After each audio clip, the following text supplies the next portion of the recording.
Hi, and welcome back to Inspired Alchemy with Lizzie. This is episode 44, and this is where I feel called to start telling my story.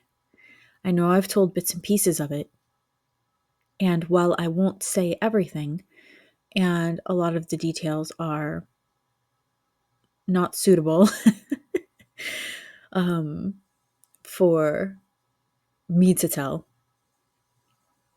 it's it'll be a couple part series, and I'll post them when I feel called to start telling about who I am and how I got here. Like how I got to where I'm at. I was born November 20th, 1984. And while that is, I can't believe you're giving your birthday out, it's public knowledge because I own businesses. And I don't care. Um, so I'll be 41 this year. And I was born to a single teen mom who has her own story, which I'm not sure what that is anymore because I've heard so many versions of it from so many different people, including her. But I used to have a lot of pain that surrounded my upbringing and my mother. But as I've gone on this journey, I have learned to see people for who they are, where they are, and when they are. And it must have been traumatic growing up in a little town in 1984, being a pregnant teenager in the South. And while I understand her behavior towards me is not acceptable or I don't condone it, I know there were parts where she did the best that she could, being 16 years old. If you look at teenagers today, they're nowhere near what I was even back when I was a teenager or my mother, or things are different and things have changed. And I can't imagine, my daughter turns 15 this year, and I can't imagine what it would be like if something like that happened to her. Again, everybody makes their choices. And I know my mom did the best that she could. And it took me a long time to get to this point. There was a lot of healing. There's still healing that needs to go on in terms of self-sabotaging behaviors, things like that. But I realized a lot of my wounds came from having a mom that hadn't grown. She was still stuck at being 16 or at 15 when she got pregnant. And so I stopped blaming her for things and I took responsibility for myself, especially when my daughter was born, when I got pregnant with her. I knew things were going to change and they were going to be different, and I've told that before. So growing up, it was just me and my mom all the time because I grew up without a father. Well, I have my dad now, but he didn't come into my life till I was 14. And the universe put him in my way to show me what was possible in life. A lot of the parenting things that I get or that I've accumulated, tips and tricks and stuff, they come from my dad. So I'm really grateful that the universe put him in my path. And being a dad and being a father are different. Anybody can be a father, but when somebody takes you on as their kid and decides to be your dad, that's something different. And decides to stick by you and continue to watch you grow and be um, a papa to your kid, that's a different kind of man. But growing up, and again, this might not be so cohesive because it might actually bring up things for me, which is why I might have to do this. But growing up, it was just me and my mom all the time. And she was in and out of relationships. And I don't have a lot of memories from my past, but I always knew I was different. And I would actually get in trouble for that. I was too much, too loud, too, even when I was little, too passionate about things, too emotional about things. And like I said, it got me into trouble. Again, growing up in the 80s, it's completely different.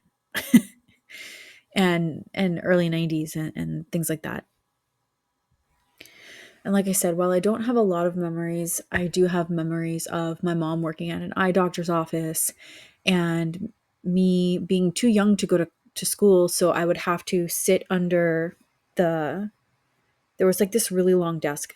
Think, think the 80s, think an eye doctor's office that was huge. And then it had like this wraparound desk. And I would sit under there and I would play with my toys and look at books and things like that. And I would just sit there quietly, making friends with myself. I I've been to 18 different schools in my life from pre-K through high school. So I was always a new girl, moved around a lot. And again, my mom went through different relationships. Some of the guys not so great. Uh, and if I keep pausing, it's actually really challenging for me to tell my story. But I know that it's necessary. And I'm not going to get all the bits and pieces because I'm actually nervous doing this. So it might not be a chronological timeline. It might just be me spewing facts about myself. I was the type of kid that I would get in trouble because I believed that everybody was unique and different and magical. And so I would take my Barbies and I would cut their hair and I would color it and I would think, oh my God, this is the most beautiful thing on the planet. Little me. And then I would get in trouble for cutting my Barbie's hair. I had a love for all animals and I grew up with a grandma who was a rescuer. We'll just call her that. And my weekends were sometimes spent saving animals that were either chained up or not being treated well, or just animals on the side of the road that my grandma would collect, cats and dogs that didn't have homes. And I grew up around that. My grandma and grandpa had property. I spent a lot of time with them. They pretty much raised me while my mom was off working or doing whatever she was doing. And there were times that I would do woodworking with my grandfather in his shop. They had a couple of acres and they had a cattery, which held all of their cats. And then their dogs were either running around outside or they were in the house.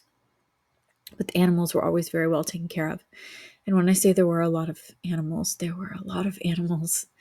So I grew up doing that and spending my days painting with my grandma in her garage, listening to Bob Ross, and um, watching my great grandma cry to opera because she was Sicilian. I'm not Italian, but I grew up in a very Italian family because my grandfather married my grandma, who was very Italian. And then I grew up with the other side of my family, also married into an Italian family.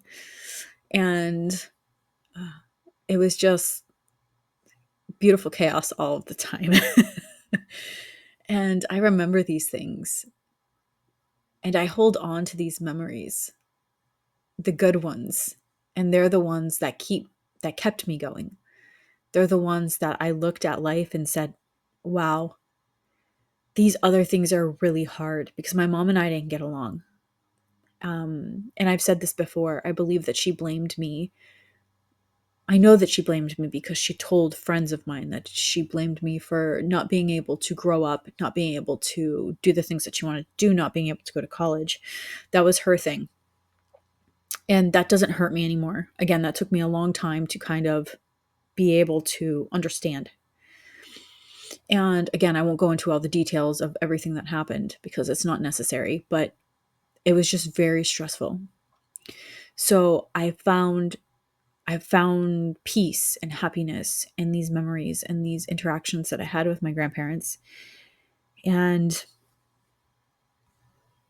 saving raccoons and squirrels and all of these other things. Um, but like I said, I spent a lot of time. My brother was born. We're 7 years apart. So he was born in 1991. And for a long time, because my mom was working, I actually spent a lot of time raising my brother. And it was him and I for such a long time. And we would watch Nickelodeon and Stick Stickly, and I would make breakfast. And when he needed to, and that was later on, but when he was a baby, I would crawl into his bassinet or his playpen with him and help him go to sleep or rock him to sleep, things like that. And it was me and my brother every summer. Uh, and then when he got older, just and he started going to school, I would pick him up from school. We would walk together.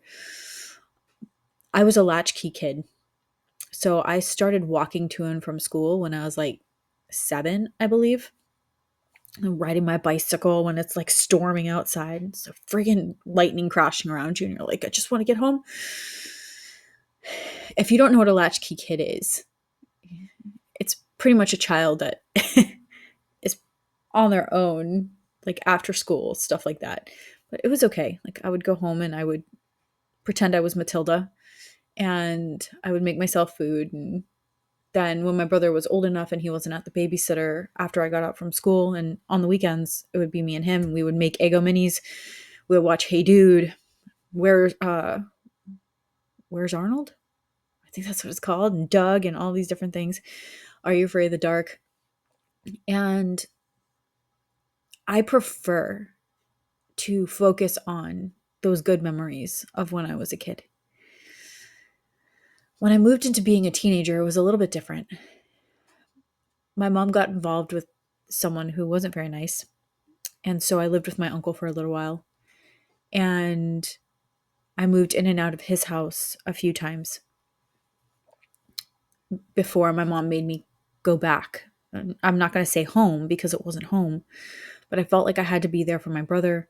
And I felt like just, I didn't have really a choice. And it was a really interesting time. I actually met one of my best friends back then.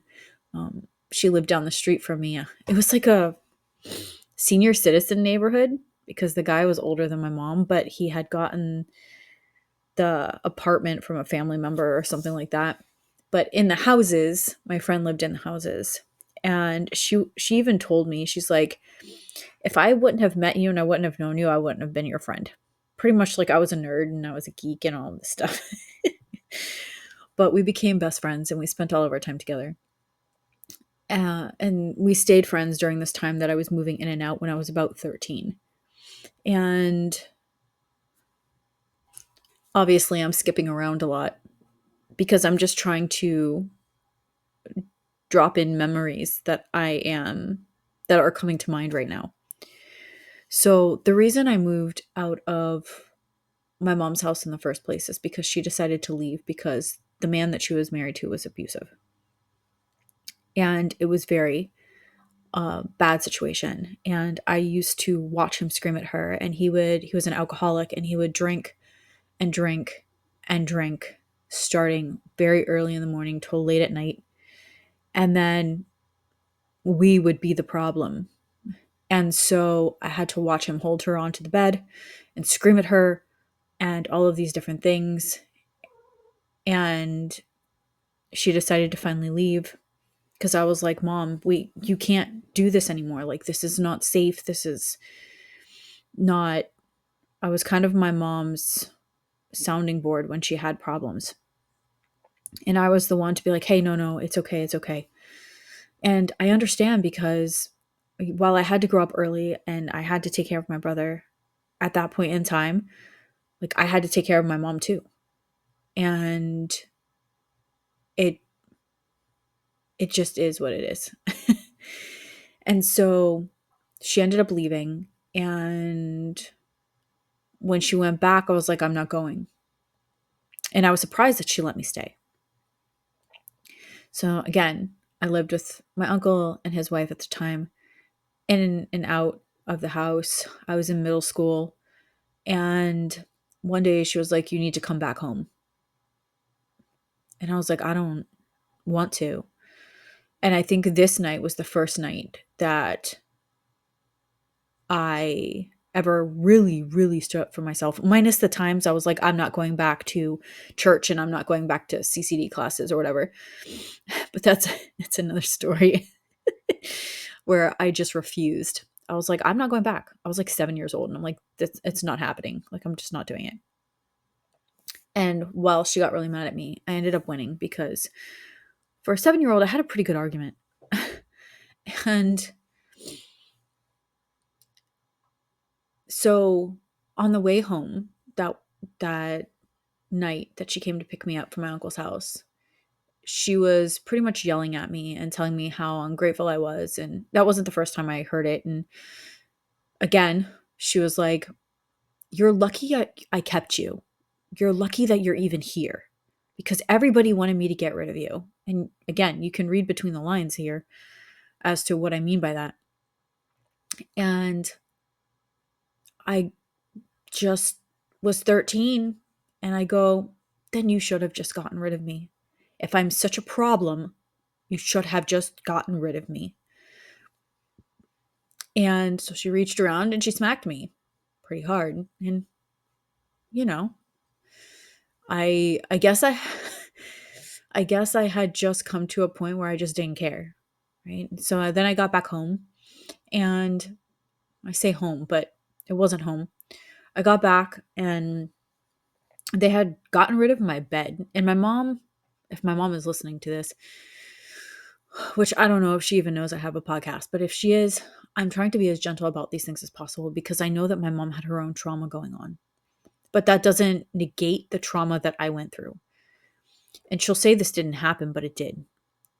So I get back, and my brother, they had set up the whole room because my brother and I shared a room because it was only a 2-bedroom.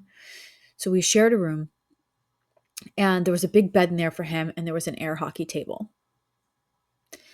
And he had like everything set up, and it wasn't like a big room or anything. And so I was like, Well, where am I supposed to sleep? And I set up a bed under the air hockey table, and that's where I slept until I eventually got a bed. And it's just, it's wild to think about these things and not, and they don't have an emotional charge anymore. So again, I am in and out of all of these different memories and different things like that. But the reason I want to tell my story is because everybody thinks, and they see what you're doing now and they're like, oh, it must be nice, but they don't see where it came from. They don't see the nights that you cried yourself to sleep. They don't see the trauma that you went through. They don't see where you had to pull yourself out of the depths to become who and what you are today. And I don't blame anybody in my past. That's not why I'm telling my story. I don't blame anybody in my past for the things that have happened because they have made me stronger.